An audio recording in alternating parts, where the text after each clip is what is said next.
Hi everyone, this is Tammy at Snowstone Crafts and welcome. So what I want to work on today with you guys is to make your own table ironing board or a press board. So something that you could just put on your table, and when you're doing the little applique stuff or ironing strips for a quilt or anything like that, it's just easy just to have a little tabletop ironing board. So that's what I'm going to do today with you guys. And I will show you guys what you need to do this. So let's see. So what I have here is I have an ironing board that I've had for a while. You can see it's well used. I had other fabrics on it before, but what I did is I just did batting. I never did the heat resistant on top of it to help, so like if you're ironing on top of your cutting mat or anything like that, this heat resistant fabric will help. And I'll make sure to put everything down in the listing of my Amazon links that you guys can come check it out and get for yourselves to make one of these. So like I said, I have an ironing board here, and I had it given to me from my father-in-law like years ago. So I've had this for years, and it's just a great little tabletop ironing board. But if you do not have one of these, this is just press board is what it is. It's just a bunch of like sawdust stuff that they press together and make like a press board piece of wood. But plywood would work. You can go to your hardware store and you can cut as big as you want. You can do 12 by 12 if you want. You can do a longer piece like this if you wanted to make it longer. And you could do any size that you want that is helpful for you when you're doing your crafts and stuff. But I will definitely be using this and covering my little ironing board today. So I have that. Okay. Here for now. I got that. Then this is what I was talking about is my, this is a heat resistant batting. So what it is just has like some kind of aluminum in it or something that helps it help. You can make like hot pads out of it, so you can get use it and make gloves, hot pads that you can take stuff out of the oven, things to sit on your countertops for your casserole dishes and stuff like that. That's what this stuff is, and I'll make sure that's down below for you guys. You can check it out. But if you saw at the beginning of the video, or I'll put it on right now. Actually, I'll put it on right now so you guys can see. I Franken sewed this together because I used this years ago to make hot pads and stuff like that, and I only had enough if I sewed it together. So I did a zigzag stitch, as you can see here, that I'm just pressing them together and zigzag stitching them on my machine. And I had a little hole right here, just a little hole in it. And I went ahead and sewed around that too and did a zigzag just to patch it. So I just did some patchwork here on it. But whatever you got to do, just patchwork some stuff up and make it happen. So I got that. And then I have batting. So I just have, this is just a polyester batting that I put down on the layer. And then, of course, at the top, I got my pretty just fabrics. This is just a batik fabric that I put on top. And ironically, it's wrinkly. So when I pull it and staple it, I will iron it down and it'll be fine. It'll be just fine. So there we go. That's the layers that we have in here. And then I'm going to show you what we're going to use. Okay. So I'm going to go ahead and bring you guys down. I'll bring you down to the table here, and then I'll show you the other things that you will need. What you're going to need is staple gun, like this is a power shot, is what it's called, but just one of the heavier duty or staple guns. Okay. And what I did is I could not find my staples anywhere. Because I was like, I know I have staples. I went to the garage, couldn't find anything there. So I ran down to the hardware store, and my husband, he told me to get T50s is the kind for this, but then he didn't tell me what size. So I grabbed 3/8 inch or 10 millimeters. And then I went ahead and grabbed a 1/2 inch, which I think is too big. But I went ahead and grabbed it just in case that we have other projects, I think, around the house to do and stuff. So these are like the bigger ones. And for what I have here, I didn't need it that big. So I went ahead and I'm using the 3/8 inch. Okay. And then I have fabric scissors that I cut around, uh, all around the edge. And I have needle nose pliers just in case you don't get it all the way down in it. You can just pull it back out the staple. Okay. So those are the things that I have right now. So I'm placing this center as I can. And you can see I get a couple inches on each side. I'd rather have too much than not enough. So what I have is the heat resist first, right on top of here. Then I have the batting. And then I have my fabric. Okay, I showed you guys that. So that's lined up like that. And what I want to do is I did this one a little bit smaller, than the next one bigger, and then the next one bigger, just to be able to see it. And I think it'll work out great when we start stapling it down. So I'm just going to bring this side up here. And you're going to want to get a good oomph on it here.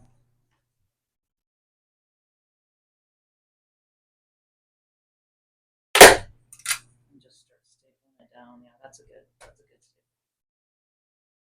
And just work your way all the way around it. And you can do them as far apart as you want or as close as you want, but I'm going to keep them fairly, like maybe 4 inches or so apart, just to get a good grip on this. And I'm going to do each layer separate all the way around. So I'm going to continue doing that. Just to show you guys, what I did is at the corner here, I just did a little triangle cut. And I kept it about a 1/2 inch or 1 inch away from the actual wood here. And just fold that part over.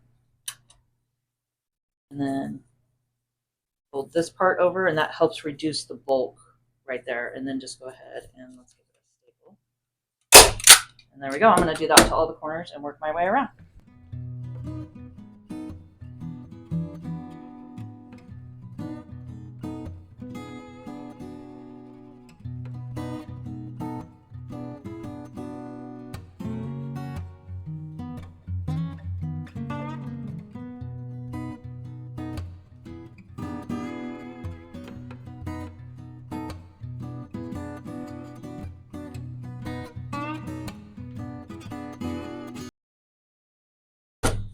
And I'm just making sure to put my staples towards the inside as far as I can.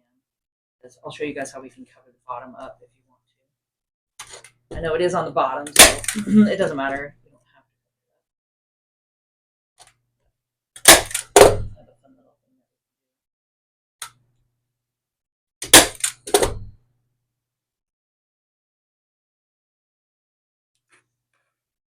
Triangles, that just helps cut the bulk.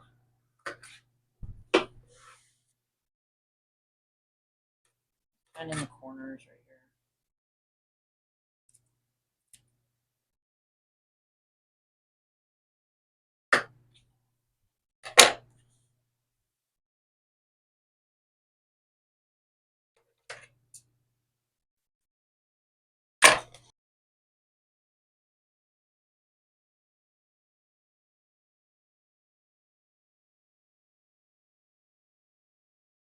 Then I will show you guys how to cover all this up. Okay. So I have felt here. Now it's up to you if you want to staple it on here or hot glue gun it. So you can do either or. But before we do that, let's turn it and check our work on the front here, just to make sure, because we could pull it all apart if it's not like we like it yet. But I think that turned out really cool. All I gotta do is just iron this down and it'll be straight or smooth. I mean, isn't that fun? I really love this fabric. I think it's really cool. So there's that. Just kind of just look at it, make sure you like it the way it is. I really love the feel of it. I can kind of feel a little bit where I patched it, but that's not going to bother me at all. Once you get enough ironing down and iron it, it'll flatten out. But I didn't want a hole there. There was like a little tiny hole, and I didn't want it to work through in the heat to come all the way to the bottom. So now when we're ironing, this will make it so you can do it on top of your cutting mat and stuff, and then it should be totally fine. We'll do it. I mean, I'll be doing a test with it and stuff. So we'll see. So maybe we'll test that. Maybe we'll test it. Okay. So everything looks good. So I flipped it back over. And then this is just, I can put this down below. And if I forget to put anything in the links down below, just remind me and I will put it there for you. But it's just felt. And this is the firm felt. Like this is the felt that's pretty firm. Okay. So I just went ahead and grabbed some greens and just kind of blending colors that match. Because, I mean, nobody's going to see the bottom, but I'll know it's there. We'll throw a little bit of pink in there. Let's see, how do we want to do this? I'm just going to go ahead and staple them on. So you can see, you can just cover it up. Like that. But like I said, you could take your hot glue gun and just glue it down.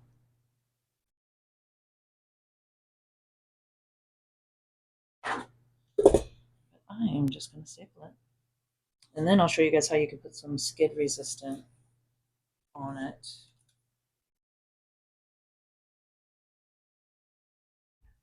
So do that, and then you can overlap if you want, or you can just line it up right beside it.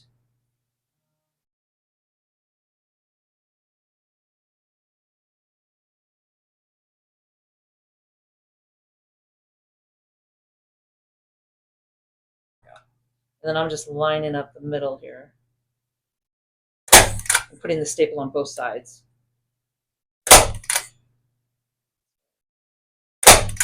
It is not going nowhere. This is definitely a way to revamp up an old ironing board that you have. So, you know, you can go to Goodwill and find ironing boards there and then just recover it, do your own upholstery on it and stuff, or your own, you know, just tack it all down. Should we do pink? Maybe pink and then purple at the front.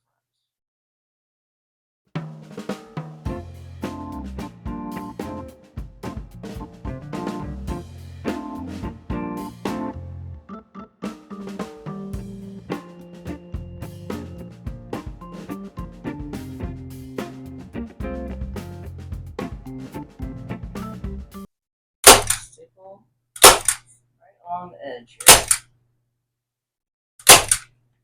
Final touches.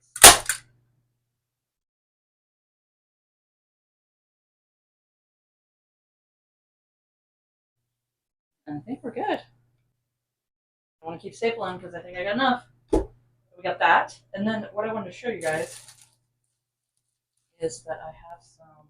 Oh, so these came with my square rulers. I ordered some square rulers, and they came with the skid resistant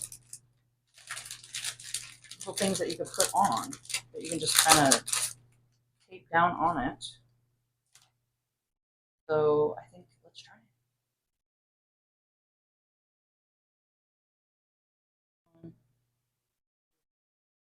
Corner here, and they are sticky.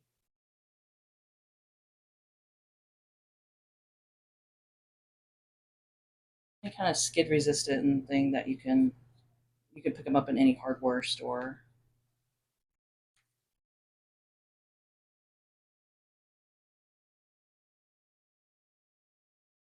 My next thing I'm going to do is I'm going to get my cutting board and put it down and turn on my iron, and we'll iron on top of it and see if it's hot.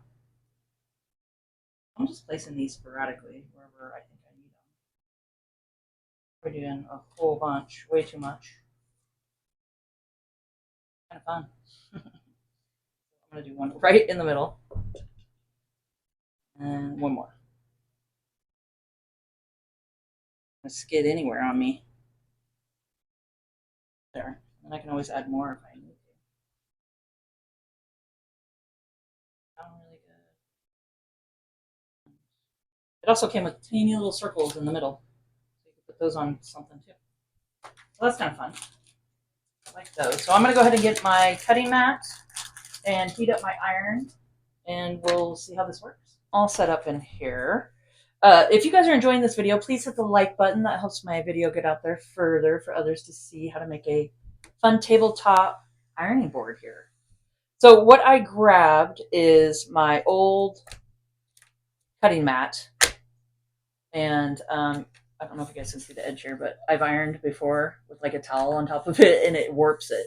So be careful if you're ironing on top of your cutting mats with just like a towel or something. It will warp your cutting mat.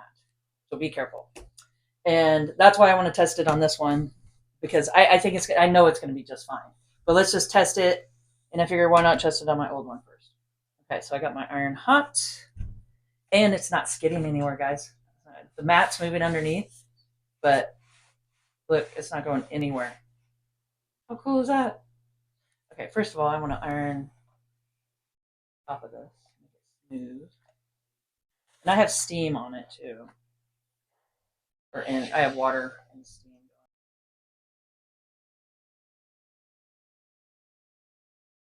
So I'm going to go ahead and do this in a time lapse and just iron some of this fabric that I have here. I'm going to make binding strips out of it, so I figure I might as well just iron some out. Started on that. And then we'll come back and fill underneath and see how hot it gets.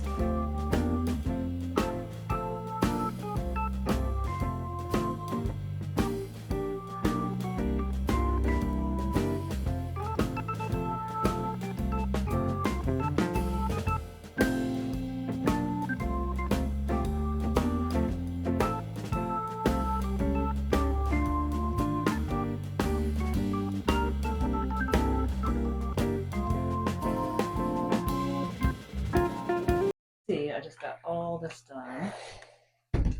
Ironing. Bunch of ironing. Let's pick it up. Nope, it is not hot at all. Not even really not warm. So still warm up on top, but as you can see, or feel, by my feel, it is not even warm at the bottom. So this is just a fun project that you can do to have a tabletop little ironing board, or a little press board that you can have, and it's just so convenient just to have it and put it up here and just do some ironing. So I hope you guys enjoyed this video and found it informational. And if you could please subscribe to my channel, hit the notification bell so you can see my next video, like, comment, and share, and let's grow together. And keep on crafting.